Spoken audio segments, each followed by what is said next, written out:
Ladies and gentlemen, please rise.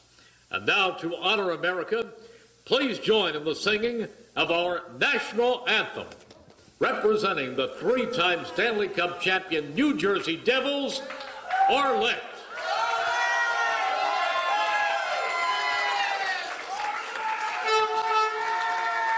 I feel like I'm at a game. Oh my gosh. Oh, say, can you see by the dawn's early light what so proudly we held at the twilight's last gleaming, whose broad stripes and bright stars through the perilous fight o'er the ramparts we watched were so gallantly streaming, and the rocket's red glare, the bombs bursting in air, gave proof through the night that our flag was still there. Oh, say, does that star-spangled banner yet wave o'er the land of the free and the home of the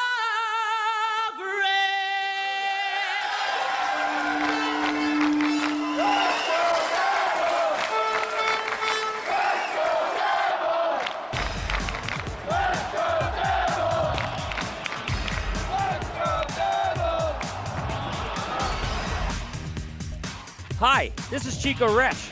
You are listening to the Let's Go Devils podcast on the Primetime Radio Network. Happy Devils Sunday. This is the Let's Go Devils podcast, season 5, episode 21, titled Future Stanley Cup Champions. Streaming live on Facebook Live, YouTube Live, Twitter Live, and Twitch on the Primetime Radio Good use Network. of question marks there, Sam. Will you really hit the number on that question mark? Yes. Well, I'm trying to find that article. It was somewhere, but there was a practice, an open practice with season ticket holders. Something Samu dreamed. Yeah. Were you dreaming Devils that you're at an open practice, Fever Samu? dream. It was a fever dream. Yeah, I fever dream. think that's what happens. After then that it was Elton John revealed- concert, you went down the Yellow Brick Road and had one of those high fever dreams of being at an open practice. Our day will come. I promise you, it will come. Tom Fitzgerald. Was this Wayne's said. World? She will be mine. I mean, oh yes, she will be mine. Greeting the black and red members. They're not season ticket holders. Black and red members to the open practice. It's on Amanda Stein's Twitter account. I'm looking at it right now, and we are watching the next generation of Stanley Cup champions right before our eyes, he says. And then it was revealed that Benji Stone is really his burner account on the Facebook Live. Woo! Going to Sam, the who's got jokes today. Look out, man. Woo! Man, oh man. Man. So well, that makes sense now with all the playoff talk from Benji. Well, if you think about it, I mean, he's not lying because they eventually have to win again. I mean, But does this team? Well, you know, They don't have to. I mean, the odds are in your favor. Isn't that the saying? yeah. I mean, this specific team, I don't know. The team itself, yes. Is this going to be like the curse of Fitzy? You know, like this proclamation will now, like, you know, it's going to be like the Cubs and the Red Sox or something, or the Maple Leafs. Did anybody in the crowd? Did anybody in the crowd have the balls to be like, you're a liar, or just say something, like really calm. Well, here's the thing. Did anybody have the balls to be holder, like, and I didn't even no? get the email about this event. Yeah, nobody did. The stands were packed, and they're probably like, free sandwiches for anybody that doesn't want to, you want a sandwich? You want to come over here? I think Sam imagined this. No, it really no, happened. it's on It happened Amanda today. Stein's Twitter account. He got some crazy catfish over there at the old Taj Lounge 973 before the Elton John Mercury concert, dreams. and... Now he's having Mercury dreams. You never had a dream until you had a Mercury dream. Get one of those Mercury-related fish. Right there. No, we know, Sam. We know. Scotty's just toying with you. But next generation of Stanley Cup. How did nobody stand up and be like, we're in last again? Like, how did nobody lose their mind? Were they worried about losing their season tickets? I would have known. Were they? Because if I would have done it, I would have sat there and done nothing too. But I mean, that's besides the point. No, I would have done it. One of the greatest and one. So one of what the else greatest is he gonna say? Really? He has to say it. Be patient. But we're horrible. We suck. Look at this guy. He can't even skate. I tell you what. I tell you what. If he sat there and ripped into the team for 20 minutes, I would have enjoyed every minute of it. That's just me.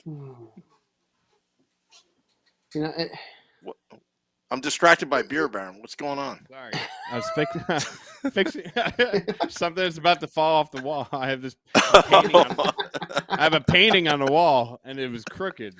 Did you hang it up? That's besides the point. All right. Nikki hung it up. Yeah, no. There's a reason why it's crooked and falling off the wall. It's because Beer Baron's the one who actually put that part up.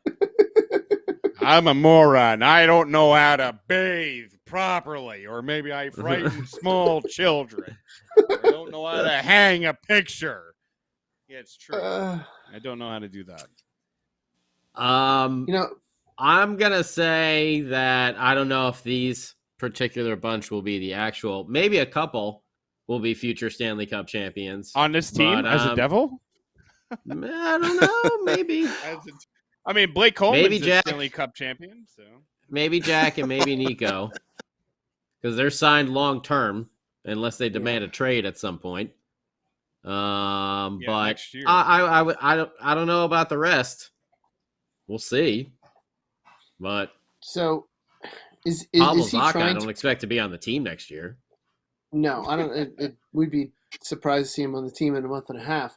Is he projecting like some kind of a confidence in the team that we just don't see? Is he showing that they're not? Is he trying to put them at ease for now that they're not trade bait when we, pretty much? Was this a Utica practice or was this a Devils practice? No, he was at a Penguins practice. He forgot where he was. He forgot that he's a GM. Yes. Went back to his old place. Oh man. I'm telling you, 2025. It's going to happen. Okay. You bring up a great point. You bring up a great point of, what is he supposed to say? Like, he's not going to go out there and be like, well, we're not really good, and I'm trying my best with the bunch of jerks out here. And look at it, this moron can't even put on his jersey properly. He has to have somebody help him. And that guy can't tie his own skates. His mom comes out of the stands and does it for him. I actually would probably appreciate that way more than like, we're going to win. Like, I'm not a Mets fan, but when Brody Van Wagenen took over as the GM for the Mets, and he was like, we're going to win a championship next year, and the next year, and the next year, and a year after, and a hookada-bookada-boo. That crap is the biggest joke in all of sports. A GM or a coach that comes into a situation and is like, listen, we got a lot of hard work to do. We're going to do what we have to do to try to get this team in the right direction. That's what you want to hear. You don't want to hear this BS like, our team's going to be the next 5-peat championship. Like, shut up. We're not morons. We didn't get hit in the head with a hammer before we started watching this team. Like, it's a joke. Like,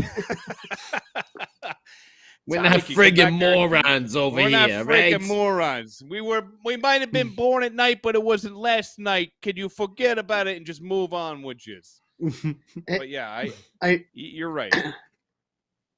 I really am just like kind of like Sam was mentioning. I'd really be curious to hear what the reaction of the room was when he said, "You're looking at future Stanley Cup champion." And my guess is everyone went nuts because he was just trying to play to the crowd. Like, yeah, we're gonna win it all. Like, or was it a spattering of? It was a spattering of claps and people just sitting on their hands because like they don't know how to react to it. Seriously. Or the BS chant starts raining down. So one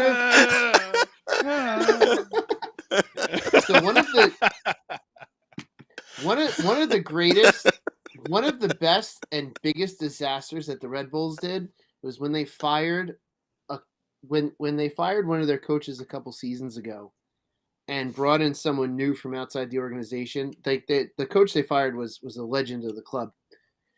They invited like a couple hundred season ticket holders. It was like first come, first serve into a town hall style meeting where they had an open mic session where the fans could vent their frustrations to the new coach. That's not I'll good. tell you what. I will tell you what. There are still I was lucky enough to go. There are still things from that meeting that get brought up all over like the different Red Bull Facebook groups. But it was a way for the fans to go in there and actually vent their frustrations. And I will give the coach at the time credit. And like one or two players came along too. They sat there and took all the questions and did not, basically and answered them as best he could at that moment in time. Which I would love to see the Devils do something like that with fans, not just cherry picking the fans like they cherry pick their public, their PR crap, with their softball questions. Well, what do you think about tonight's game? Are you gonna do better tomorrow? There's no hard hitting questions. Well, I have no media I want to give credit. I want to give credit where credit's due, though. Amanda Stein actually asked some hard questions about Ty Smith today in the press conference about possibly sitting him against Vancouver. It was actually refreshing.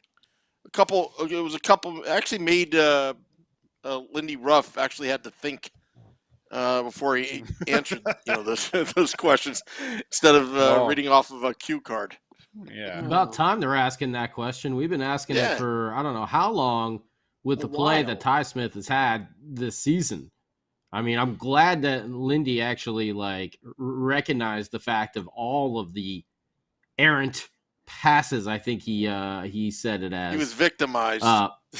We were victimized. Like he got pickpocketed in Times Square. Yeah. Because he made bonehead plays behind the net in our own zone, and other teams took advantage of that. Like, I don't know what the deal is with Ty Smith, but he needs to be not in the lineup right now until he can play with a little bit more confidence and a little bit more, asserted.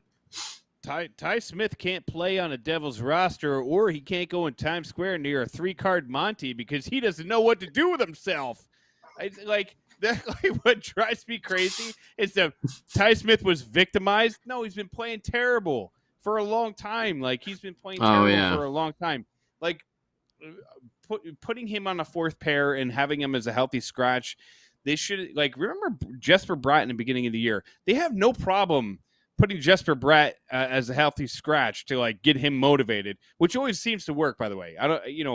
Rightfully so, because whenever he gets a healthy scratch, he gets pissed off and puts up, 15 points in 16 games or whatever it is. But Ty Smith should have been a healthy scratch earlier in the year. It should have been. You look at the comments, and your boy Ahoychuk, as Scotty pronounces it. Ahoyuk, as you pronounce it, has been ripping it up, and he's dropping the gloves. He looks legitimate, like he could be the next call up. Riley Walsh having a great year. if I were Ty Smith, you look down at the minors and you're like, there's a couple guys that are nipping at my heels, like to make their way into the NHL. And hopefully it's a sophomore slump. And we were talking about it last week. Maybe we could start talking about Ty Smith being one of the untouchables again. But right now, like, yeah, make him a healthy scratch. Trade him. But his value's so low. Like, well, it's not super low. His value's not super low. His value's just low. He's still a young prospect who's got a lot of potential. So he's got that going for him. Last year he had some pretty good numbers, so you could point to that. But this year, his stock is not what you want it to be. I think you could still get a decent return for him, but you let him sit. Oh God, what did I do? Now you got to. Okay, thank you. I don't know why you put that on me. I don't know. I mean, I know. I sent this, and I know Shorts guy, you sent it back. Like, is this for a little lesson, or is this for maybe some trade talk? You never know. Well, if we talked about it last week, what could they possibly get for Ty Smith, or what could they do to try to move him, or who do they move him to? Well, we know the old Canucks are coming to town, who have been widely shopping some people there with their rather large budget. I know I've mentioned it many times about Mr. Hellebuck in Winnipeg, a team that is crashing and burning, that needs to start probably breaking down some of that money that they're just saying. I'm curious with Vancouver being tomorrow, right? They are in town tomorrow. I'm curious if we're going to see a case of someone having to pack up their gear and move it across to the other side of the rink. When it comes to the pregame skate, which has happened before. It has happened before, and this would be, this would be that perfect opportunity if these two teams are, at close, like we've heard in a trade, deal. This is the perfect opportunity where they can just, say, hey, pack your stuff, go to that side of the rink. Hey, welcome to this side of the rink, whoever it may be, player XYZ. They can save on travel. Save on travel.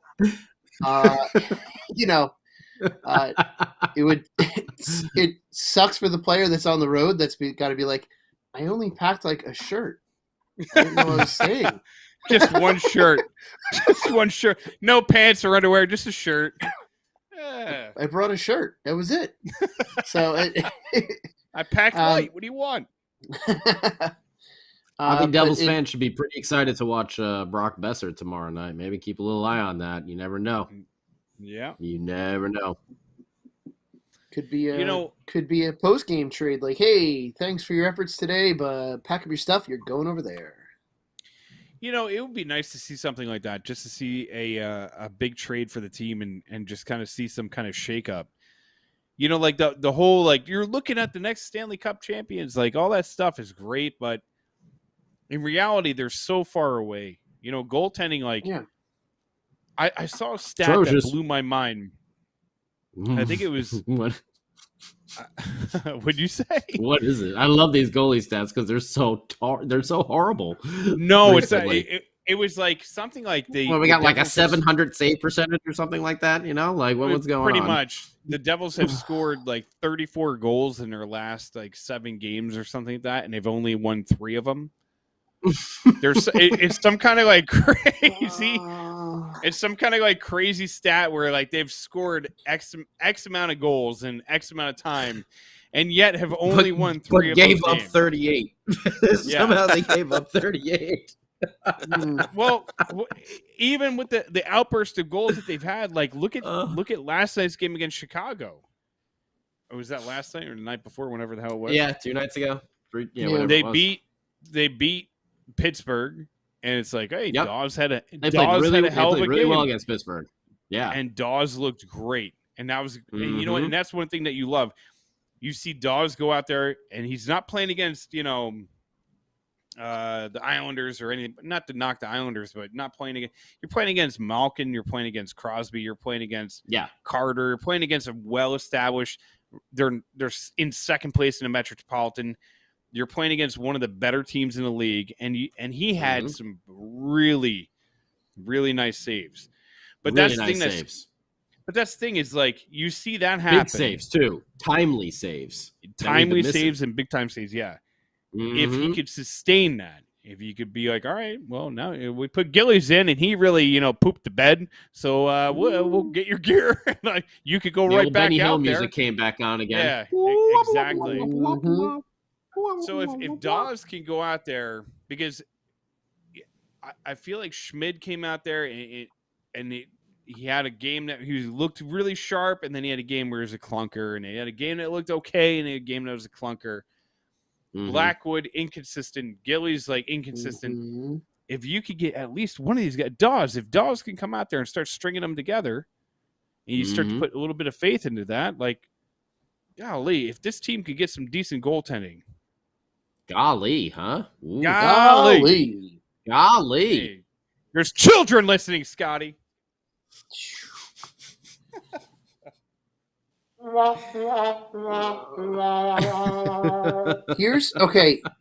So I'm looking at the current goals against average. Okay. For the Devils right now, for all of the goaltenders. The leader of goals against average is Dawes with 2.64, right? Yeah, but he only has like 3 games, right? Oh no, it gets better. It gets better. Second in goals against average, who hasn't played in who knows how long, is Jonathan Bernier with a 3.06. Oh God. Oh, third is Mackenzie Blackwood, who hasn't played since January with a 3.29. Then you have John Gillies with a 3.7 and Schmid with a 4.83. So in our top three in goals against average for all of the 1,000 goalies that we've used, one of which is not me, which is a shame. Two of them haven't seen the ice in months. And bringing up the rear in 6 would be Shorts Guy with a goals against average of 5.89. However, that would be a better goals against average than anyone else on this podcast in the NHL. You're darn right. You're darn right. Hey, wait, real quick. Did they? Because I completely forget. I completely forgot that they had an e-bug play for them this year and start a game for them. Did they lose that game? Who? The Devils, when they had the e-bug. Didn't he start that game? No, he did not start. No, he didn't start. He backed up. Oh, okay. He didn't see any time. I think they put an injured Mackenzie Blackwood in. Yeah. I think they've had 8 goaltenders play for him this year, though. Something like that, 7 or 8. Right now we just have 5 listed. Schmid, Dawes, Gillies, Bernier, and Blackwood, which is crazy. There's no way that this is updated because it's showing Mackenzie Blackwood has the most wins. With what, 6? 9. Yeah, it probably does. Yeah. Oh my God. We have 2 shutouts this season. Mackenzie Blackwood are all 2. Save percentage, Nico Dawes, and again, Bernier, Blackwood are 2 and 3. Like, come on. Like, Bernier played what? A period and a half this season? This is just it. And what sucks is that this franchise was the greatness of this franchise was built on goaltending, starting with Sean Burke and then moving on to Brodeur, and we have Chris Terreri that was thrown in there, who was Chris Terreri was more than just a serviceable. Don't backup. forget Chris Chico. Terreri, Chico was there. Chico started out, but then it was kind of like blah until Sean Burke came along. Oh, Wedgwood. That's right. Wasn't Wedgwood? We had Wedgwood. Yes. Wedgwood. He played this year. He's not in here because he got traded. Thank you, Jason. Wedgwood, Bernier, Jason McCloskey, Blackwood. Oh, McCloskey came through there. McCloskey. Oh, McCloskey. That's such a tax guy name, you know? Who's doing your taxes? Oh, McCloskey's doing my taxes. He's good. He gives you free coffee, too, if you go on. Our buddy Wyatt is going all on the riverfront over here. The Devils can be a contender. In 5 years, they can be a contender. But here's the problem about that whole in 5 years thing is like you're wasting so much of and listen, anybody that wants to redraft the 2019 draft He doesn't think that Jack Hughes should be number one. Like Nico's draft, I can understand, like, because Cal McCarr is just unbelievable. And as much as I love Nico, if you redrafted that year, yeah, Cal McCarr would probably be number one. I mean, that dude's unreal. But Jack is starting to prove that he deserved to be that number one overall pick. Rightfully so. Rightfully so. And there's a lot. And listen, you got Zegras in that group. You got Sider in that group. You have a lot of really talented, NHLers in that group. But Jack is he's coming around, right? Jack, I believe, showed what Jack is capable of in the All-Star game. Now, granted, I understand it's an All-Star game. There's no hitting. But when Jack had other players of the same caliber around him, he looked disgusting. Yeah. And like unreal.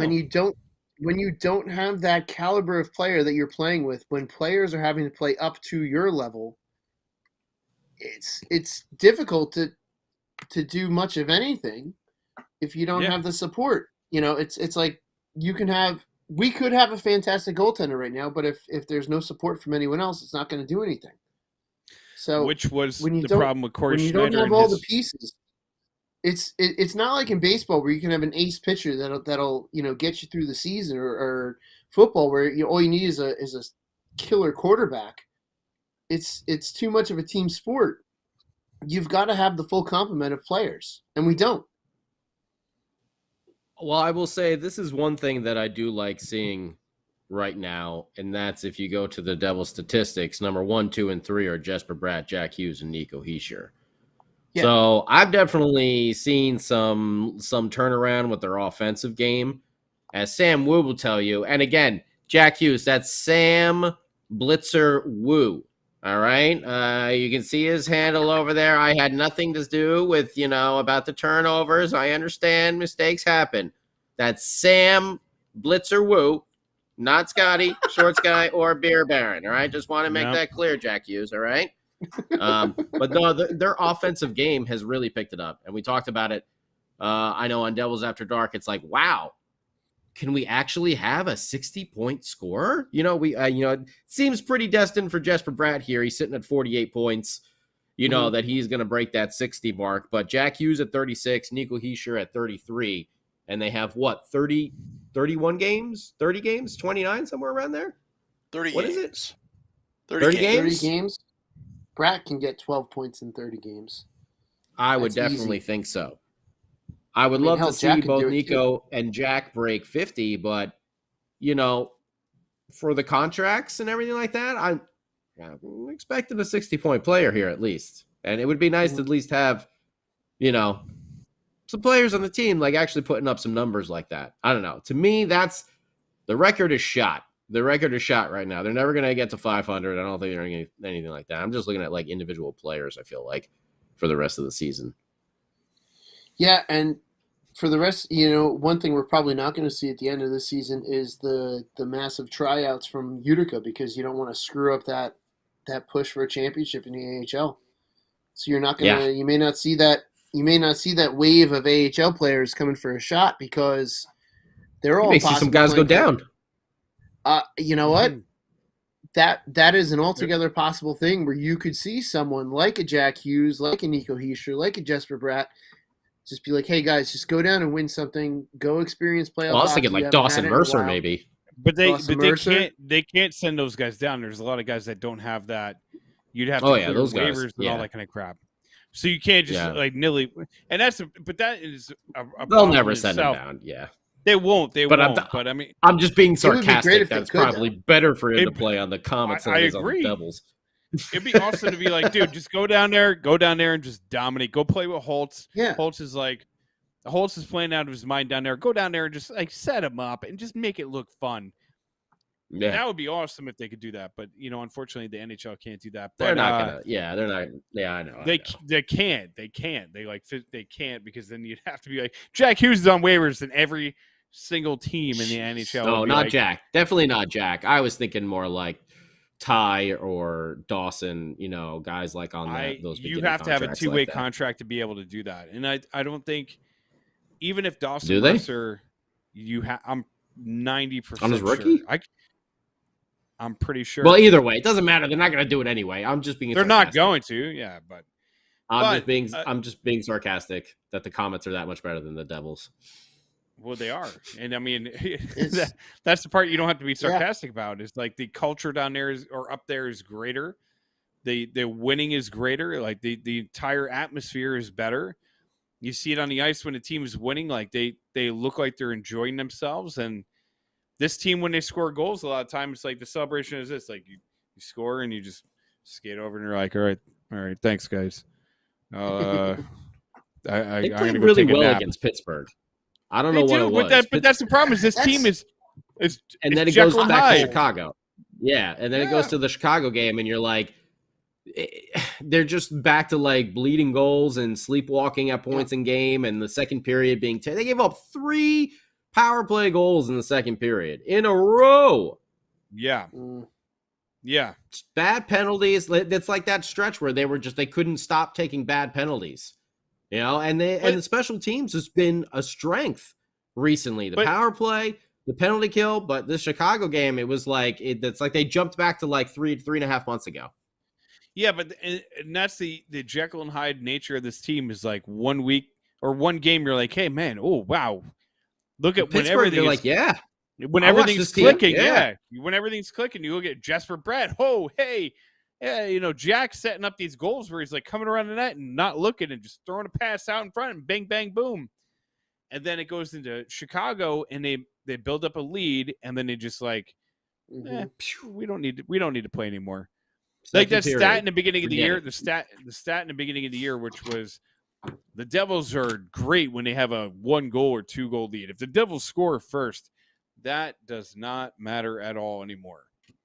The Devils could have a 2-0 lead, just like last year. They could have a 4-0 lead, and it wouldn't matter. So there's a lot of things wrong with this team, and there's a lot of things that are going to happen within the next 3 weeks now, because we're 3 weeks away from the trade deadline. That's right. Just about to go into March.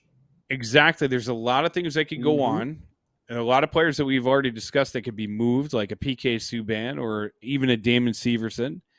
There's a lot of talk about Bozer. Exactly. But no matter what this team does, they need to figure out the goaltending situation, which we've talked about last week in kind of more depth last week. But I wish we could project into the future and say, like, is Dawes the real deal? Is Mackenzie Blackwood, is his injury something that's going to be you're going to pull him back to number 2? Because, like, you wish you could just have that answer, because it feels like it's not that kind of ruins the whole point of watching the games and everything like that. I know. Sorry, Marty McFly. We don't have that sports almanac for you. Right here in my, oh no, Biff. Hello. I don't know, man. I mean, Dawes looked really good. You know, let him roll. I mean, Gillies, you know, more power to him. He's been trying hard, but I don't think Gillies is going to be our long-term solution at goaltending. So I guess it was just, you know, it was a back-to-back, the Pittsburgh and Chicago. So I guess, you know, you give Dawes the second night off, but I hope they go back to him. He had enough goal support to win that game. That's what sucks. Yeah, well, I hope they go back to him against Vancouver, because I think a lot of Devils fans were, and actually Sam and I were talking, Lewis Shorts guy was on Devils After Dark the other night, because we wanted to talk about like how far out he was playing in his crease and the amount of confidence you see with him. And all season long, we saw Mackenzie Blackwood always falling back. You know, all these goaltenders falling back in their crease. And it really seemed like Dawes was just out in front the entire time. Like, what is that? What does that sound? Oh, I got something right here. I'm listening. Are you opening chocolate? What are you doing? Yeah. No, I wish. Who's got unwrapping? Candy? What's going on? He's unwrapping the Wonka bar, trying to find out if he's got the golden ticket. The golden ticket. Is that a Snickers or a Starburst? What do you got going on over there, huh? Neither. But I hope they go back to Dawes. I'm excited that, you know, Colton White is getting in that game. If they, you know, if things stay the way they were in practice, like that article said, you know, Ty Smith could be, on the bench where, man, he's just made way too many mistakes, and they're not mistakes anymore. Like, you've done them so many times. They've become patterns. Mistakes are. They become pattern and habit. Yes. And that's the most infuriating thing from a coaching standpoint when you talk about these things and you try to work them out of a player, and then you watch a player make the same mistake over and over and over and over again. And I don't know if they've been giving him a little bit extra leeway, like, oh, he's a young player, he'll work through this, let him work through it, or if they feel like they have no other option or no other good option that they can replace him with. But it's about time that they're going to say, hey, listen, you have effed up enough. You're going to watch this from the stands, and you're going to, potentially watch how it should be done versus being on the ice and being a danger to the team.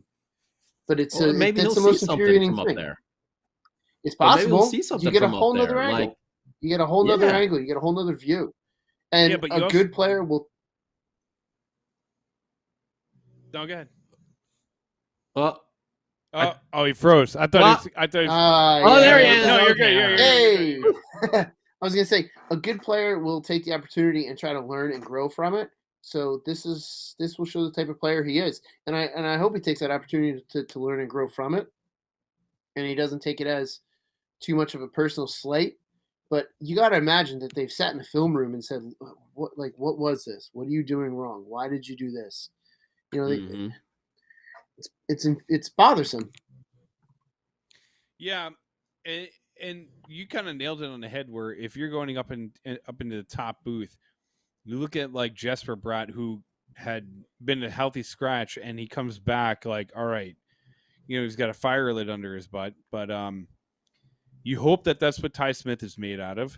And that's the thing is, like, they're human beings.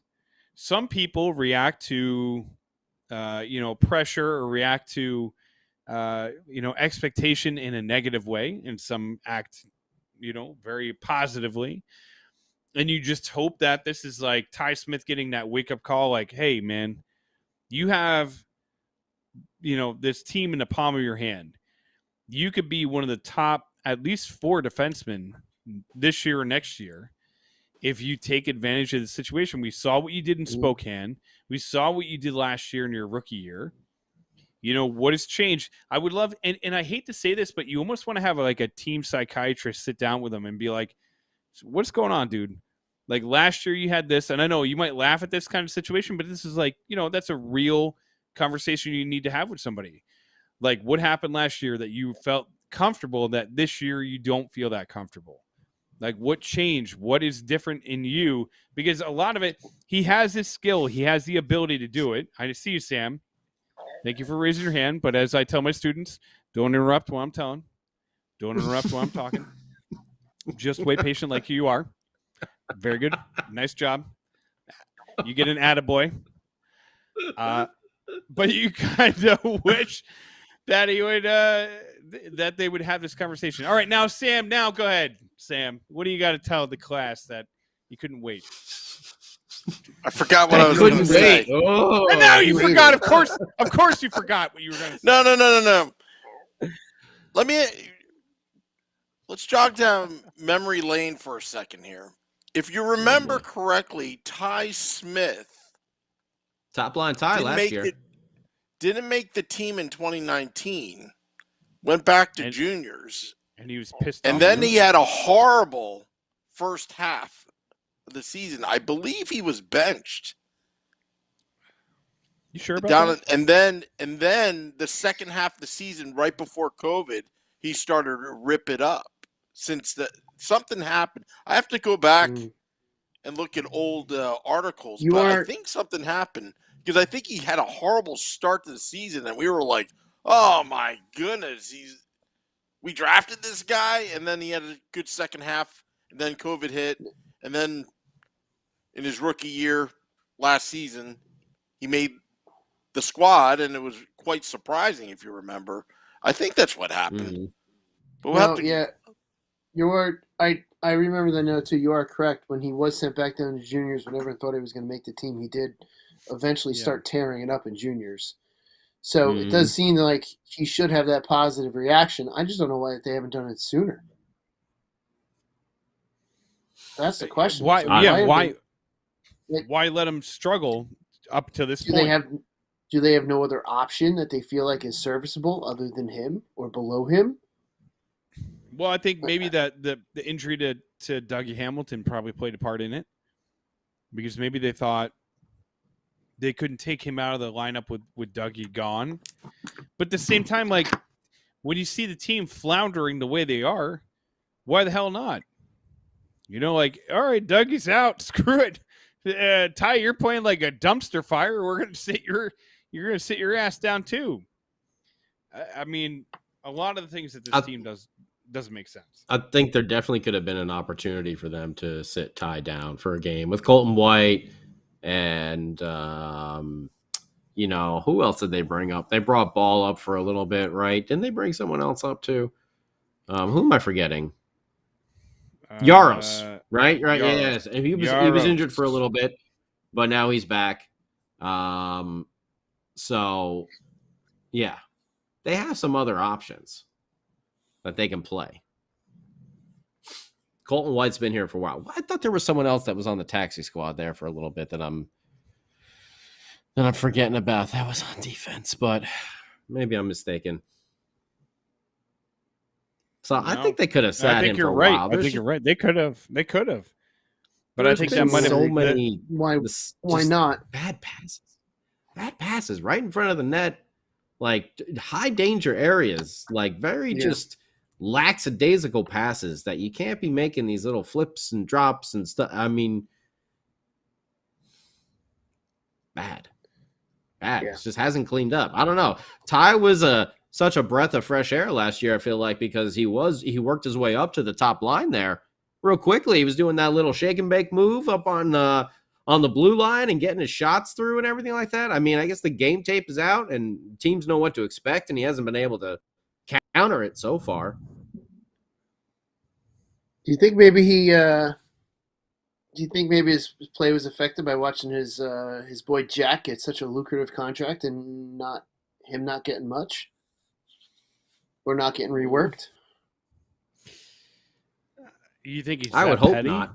You think he's that I would petty? hope not. I mean, I'm sure Jack buys the steaks, you know, and he just makes Ty, cook them. That's all. You think it's like, maybe. Jack, you got all this money and you can't even do the laundry? You can't pay the you can't go bring it down to the mat? Maybe Jack's been supporting him too much and he just got complacent. Like, I don't have to really do much. Jack will pay it. Jack will pay the bill. Jack will buy lunch. Jack will buy dinner. Or maybe Jack's like, something's not clicking this year. I'm done you riding my coattails. Mm-hmm. Something's definitely not clicking this year the way it was last year. Yeah. I don't know if the league has tape on them and they know how to play it now and everything like that. It could very well be. And he just hasn't been able to make the adjustments to the other teams. Slower. He does look a little slow. Could be injured. Who knows? Maybe he's been playing hurt. Or is it like one of those guys that's like, yeah, I don't care. To me, it looks like he's playing without confidence. Yeah, like one of those kids is like, yeah, I know I could do this. Like, Shorts guy, you've coached a kid. Like, even in the league that I used to coach in, like, I've had kids that were so unbelievably talented. They show up and they'd be like, yep. I'm drunk, coach, and you're like, what do you mean you're drunk? Like, what are you gonna get out there? You're my top defenseman. Like, maybe he's maybe he's like that. I don't know. Maybe he's like just he doesn't deal with pressure. Well, and who knows? And if he is like that, he's not going to be employed very long by any professional team in the NHL. Nope. He'll languish in the AHL. Or have to go to the KHL if he can't get it together.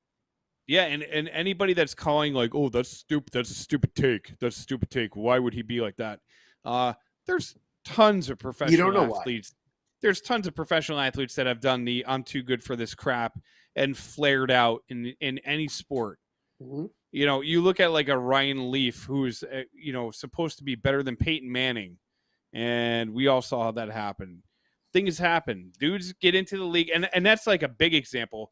there's many examples of people that like they get into the league, they like feel their oats in their rookie year. They're like, all right, I got this, and then they like get this complacency where they're like, I don't need it, I don't need this, I don't need hockey. Those are the types of players too that were so good growing up that they had no competition, and when they get to that higher level of competition where players are at their level or better, they just, because they had no adversity prior, they don't know how to handle it.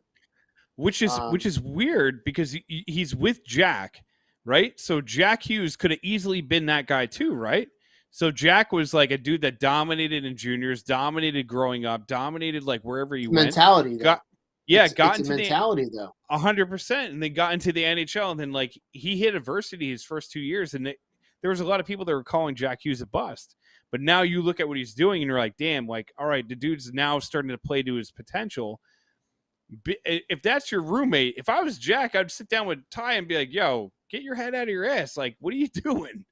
Like, you can play. It's Lunchables for you until you play better. Yeah.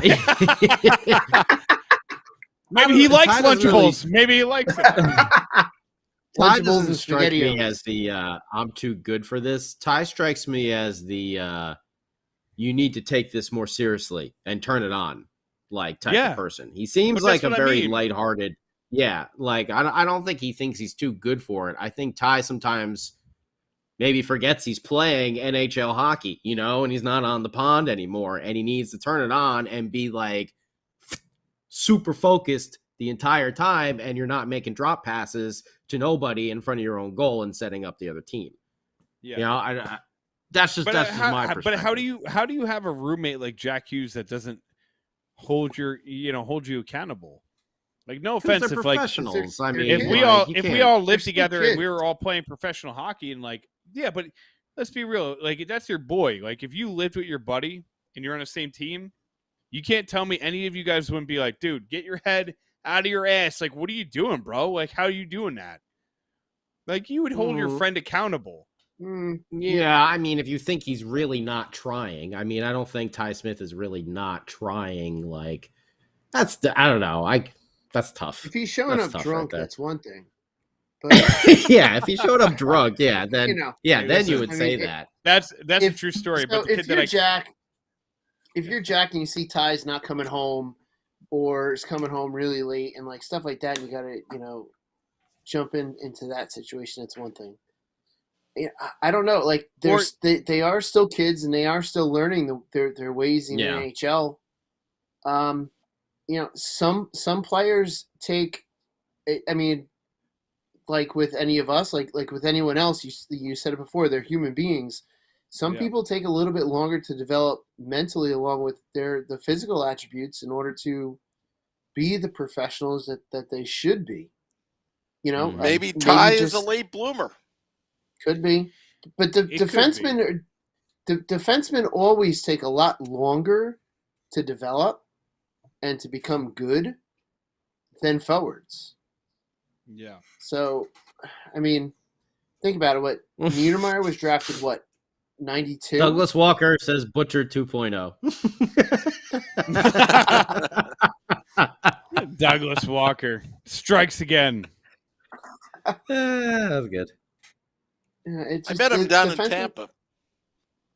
Douglas Walker. Defensemen just take longer, so it could be it too. That could definitely be it too. I think Ty is super talented. We saw it, but I don't know. There's just like he's got to snap that on, and it seems to me like that's what he has the trouble with. Just snapping into that. Everything, let's go. Every second, every millisecond counts in the NHL at the professional level. Like every millisecond. Yeah, you have to be on it. There's other things to consider, like the inconsistency of the season. Like, this is the thing, is like the whole COVID. Everybody's had that though. Everything has been, but this team especially, like I really wonder, like if the Devils got a solid goaltending option, or if we knew that there's, that's got to be a lot of stress too. Like you're playing in a game, and as a defenseman, you're like, hey, listen, if I get stuck in a 2-on-1, I could either count on the guy behind me, or I'm going to be like, I'm screwed. We're screwed. As a whole collective, we're screwed. So the inconsistency of the goaltending has to be an issue for him as well, because I can't imagine like you go out there and you're like, hey, you're number one, you're number two. Now you're like, it felt like in the beginning of the year they were switching pairings and they're doing this and doing that. It took a while for everything to kind of get settled down. Maybe next year he'll bounce back and have a strong year because everything will be a little bit more balanced and solidified. Yeah, what happens if someone comes with you, say the Vancouver Canucks come to you with like a Brock Besser deal, and they're asking for Ty Smith? Boop, see ya. In the words of Paulie D, see ya. Wouldn't want to be ya. Yeah, you're out. That's it. I mean, like, listen, he's expendable at this point, unfortunately. You're gone. Take a seat. GM Beer Baron. What a turnaround right there. What a turnaround. Hey, yeah, you're hot. You're hot or you're not. After that whole build-up. Expendable. Yeah, well, hey, what do you want? What do you want? I mean, you're not performing. You can get the hell out of my building.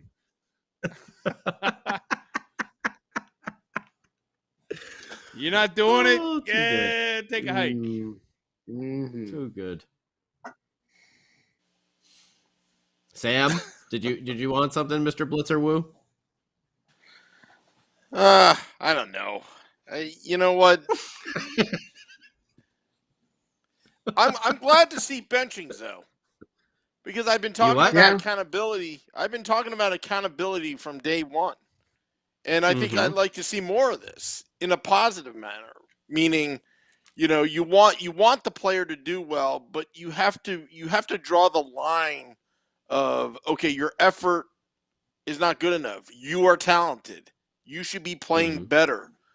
Sit upstairs and watch what's going on. Watch Colton White, play the system or whatever. And watch Dougie Hamilton play the system. Okay, let's watch Dougie play the system. No. What I meant by that is watch your replacement do your job. That's what I'm saying. And it's not easy to get benched, but sometimes a big hard failure will get you going. I mean, look what happened to Jesper Bratt. And I'm like you guys, I'm surprised they didn't do this earlier. But maybe they just didn't have the personnel to do that, or maybe they wanted them to fail so they can learn. And I don't know. But it was But look at Damon Severson. I mean, look at the year he had last season, and he's still around. He's doing a lot better now. Maybe someone above Ruff is saying, nope, keep him in. Could be. Could be. Could be. Could be. No, I mean, hey, lots of questions. Man. Not a lot of answers right now. Yeah, I was going to say no answers to these questions. I guess we'll know more in 3 weeks, so we could speculate the hell out of this until until the trade. Because then what the hell are we going to talk about after the deadline? We can start talking about who's going to be the first overall pick and blah blah blah. Same thing we've done the last couple of years, Shorts Guy. What do you mean? What are we going to talk about? It's the same. I'm tired of talking about that crap. The same effing thing that we talk about the last 3-4 years. Fitzgerald, here's a message from the fans to you. If we're looking at a Stanley Cup team, what logo are they wearing on their chest when they hoist the cup? Yeah. Because right now it doesn't seem like it's the Devils. So don't spin this whole gold that the team is going to be great and we're all in this together and blah, blah, blah. Because right now the only thing that we've been is losing and watching this team suffer. And as a fan, it's old. We went from being a contender every year. We know what a contender looks like. We know what it feels like to be a contender. We know what it feels like to have a number one goalie that sits at the top of the league. We know what it feels like to have guys that are lunch paling it out there that don't have to be superstars, but you know what? Still find a way to win. And not just win, but win handedly. This team is in shambles and has been in shambles before you were the GM and since this ownership group took over. And if you want to change it, if you want to really change the narrative, might be the problem. If you really want to change the narrative and you really want to change the way the fans look at this team, you have a lot of work to do. Don't tell me something that we don't think, oh, we're content. Shut up. Show it to us. Don't tell me, show me. That should have been my final thought, by the way. That was really good. I think that's the perfect way to go out right there. Yeah. I don't think you can say it any better. Cut all this. Just end it right there. Boop. Hey, it's all you, man. It's all you. I didn't say anything. Post-production. Just cut all that other stuff right now. Just cut it all. We'll fix it in post. Don't worry. We'll fix it in post. On the live show, we'll fix it in post. On the live show. Oh, yeah. Trim the fat. Yeah. The interns will do it. Yeah, the interns. Sam's crew of part-time producers that do all the work for him. Yep. What do you need, Mr. Wu? What do you need? The guy with pimples. That's Mr. Blitzer Wu. That's Blitzer Wu to you. All right. Well, Sam, I think it's probably time to hit the music. Oh, we're not supposed to be talking about something?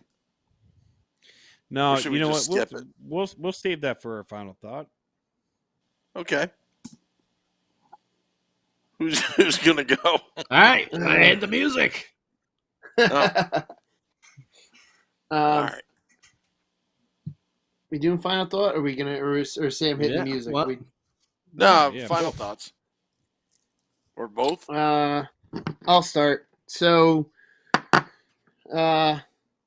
here's hoping that everything clears up over in Europe. I know we were going to talk about this a little bit, but there's a lot of stuff going on in the sports world, hockey, soccer, with the Ukraine and Russia. Wild things being floated by Dominic Hasek. Our league has a lot of Russian players in it, and a lot of them are really damn good.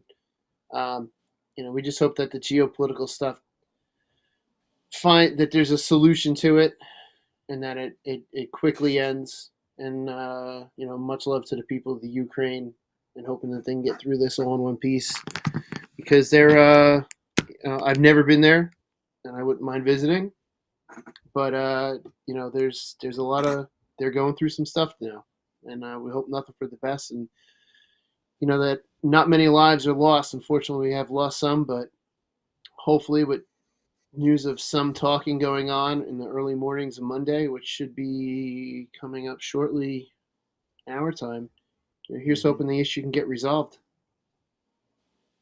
in a positive way. Yep. Yeah. Very well said. Yeah, in a serious... Oh, go ahead, Sam. Sorry. No, I just want to say that in all seriousness, normally I joke around, but one of the theme nights at the Devils game, the Ukrainian American night, where they do all the cultural dances and all that, it's a fun night when it's Ukrainian American night. And also the Devils fan club, they hold their meetings in a Ukrainian building, I believe in West Orange as well. Big part of the community. I know one of my teachers spoke Ukrainian and Russian. I believe it's two different languages, and she, it's a very tight knit community, and it's and they're all family together. That's what I've always observed and noticed, and Chico Resch said this in the last game, because Chico's been speaking up during the broadcast. During the Penguins, Devils Penguins, and Devils Blackhawks, that probably one of the greatest plays in Devils history was assisted from a Ukrainian and a Russian, and that was the Henrique goal. So and Chico made a great point about that. And, and that I think that says it all. I mean, I hope, I think we all hope that, as what Shorts Guy says, that they can start talking and figuring this thing out, because there's just too many people dying right now. So that's all I have to really say. The cultures share way more than they're divided by. It's just the problem is leadership and the lack of respect for the other.